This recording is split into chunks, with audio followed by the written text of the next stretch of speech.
Welcome to The Night Shift, real-life horror stories from graveyard workers. In tonight's video, we're diving deep into the chilling world of those who work through the night, facing eerie encounters that are far from your average job hazards. From security guards in desolate buildings to nurses in dark hospitals, the stories you're about to hear are not fictional. They're based on real, first-hand experiences that will send shivers down your spine. Are you ready to uncover the terrifying reality of the night shift? Imagine this. You're alone in a nearly empty hospital at 3 a.m., the fluorescent lights buzzing faintly above you as you make your rounds. The air is thick, the kind of stillness that makes every footstep echo through the hallways. You're a nurse, just doing your job, but something doesn't feel right tonight. At first, it's nothing, just a nagging feeling that you're being watched. But then, you hear it, a faint whisper, coming from a patient room you know is empty. You freeze, trying to convince yourself it's just the wind, or maybe the building settling. But then the whisper comes again, louder this time, distinct and clear. You step into the room, your heart racing, but there's no one there. The bed is empty, the machines are silent, but as you turn to leave, you catch sight of something in the reflection of the window. A figure, standing just behind you, though when you spin around, there's no one there. The hairs on the back of your neck stand up, and you can feel your pulse pounding in your ears. You've worked this shift hundreds of times, but tonight feels different. Or consider this, a security guard working the graveyard shift at an abandoned hotel. The place is old, decrepit, with peeling paint and cracked windows.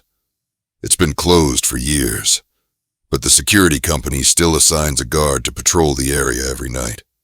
It's a lonely job, but the pay is decent. One night, while making his rounds through the dark, dusty hallways, he hears the unmistakable sound of footsteps behind him. He freezes. The building is supposed to be empty. His heart races as he turns, half expecting to see another guard or a stray animal. But there's nothing. Just darkness. He dismisses it as his imagination running wild. But then it happens again, this time louder. The footsteps grow closer. He sprints down the hall, his mind racing. But when he rounds the corner, he's met with an unsettling sight. A door, which had been firmly closed when he passed it moments ago, is now ajar. He approaches cautiously, the hairs on his neck prickling with the sense that something is terribly wrong. As he peers inside, the dim light reveals something that makes his blood run cold. A figure standing in the corner, facing the wall, motionless. He calls out, but the figure doesn't respond. He takes a step closer, and the figure slowly turns around to face him, revealing an expressionless face, pale as death. Before he can react, the door slams shut on its own, locking him out. He bolts to the front desk, where the receptionist assures him that no one is in the building but him. But the worst part? The security cameras show nothing. No one was ever there. Then there's the story of the graveyard worker himself. Late one night, while walking through the cemetery on his usual rounds, he notices something strange. A single grave, freshly dug, even though no funeral had been scheduled. He approaches it, confused and slightly uneasy. As he inspects the grave, he hears a faint sound, a scratching noise, coming from within the earth. He shakes his head, dismissing it as the wind or an animal burrowing underground. But then, the scratching intensifies. It sounds like someone, is trying to claw their way out. The worker backs away, his stomach twisting in fear.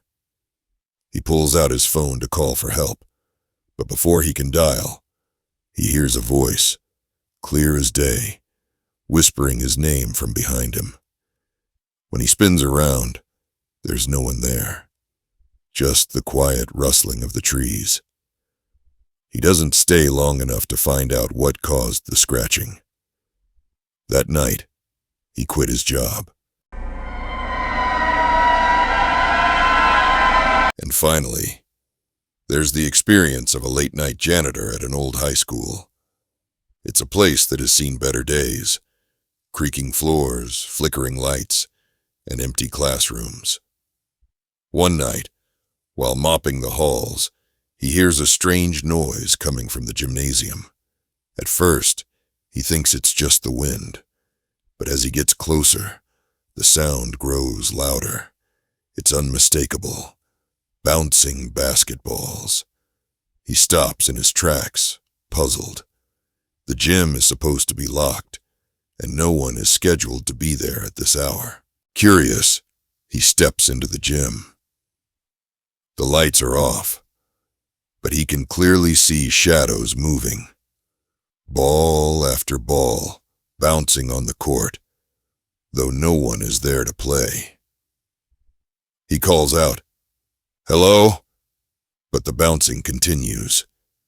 His heart starts pounding in his chest, and he quickly rushes out of the gym, slamming the door shut behind him. But just as he turns to leave, he hears it again. The sound of a basketball dribbling right behind him. He turns around, but there's no one there. Just the dark, empty hallway, and the faint sound of footsteps that seem to follow him until he finally runs out of the building. These real-life horror stories from the night shift are just a few examples of the terrifying experiences people have faced when working in the dead of night. From creepy whispers in abandoned hospitals to ghostly figures stalking the halls of empty buildings, the darkness can sometimes hold far more than just silence. Now, it's your turn. Have you ever had a creepy or unnerving experience while working the night shift, or even just being out late? Share your stories in the comments below. We'd love to hear what eerie encounters you've had. And if you enjoyed this video, be sure to subscribe for more chilling tales from the world of the supernatural. Thanks for watching, and remember, sometimes it's not just the night that's dark, it's what hides within it.